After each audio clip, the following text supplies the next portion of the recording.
Après avoir battu des records à la hausse l'année dernière, la bourse de Shanghai a chuté de 30% en 3 mois. En tout, plus de 3 000 milliards de dollars envolés. Or, les marchés mondiaux dépendent fortement de la Chine. Les répercussions sur l'économie mondiale sont monumentales. La Chine est un tel marché d'importation et d'exportation en Asie. Quand l'économie chinoise ne va pas bien, ça peut affecter tous les autres pays asiatiques. Mais je pense que les plus touchés seront les États-Unis, parce que beaucoup de multinationales américaines exportent leurs produits en Chine.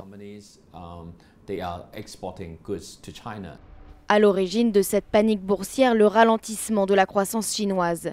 Depuis un peu plus d'un an, des marchés autrefois florissants comme l'automobile ne font plus recette. Les chiffres du commerce extérieur sont au plus bas.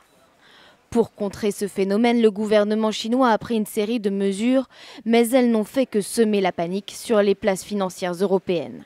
Toutes les mesures de relance qu'elles ont prises, monétaires, budgétaires, réglementaires, fiscales ou autres, ne mordent plus autant qu'auparavant sur l'activité.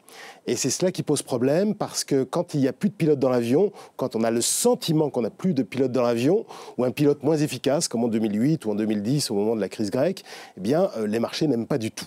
Scénario redouté à présent si le gouvernement chinois reste impuissant à contrôler la crise, la récession de son économie, alors que le pays enregistrait il n'y a pas si longtemps une croissance à 2 chiffres.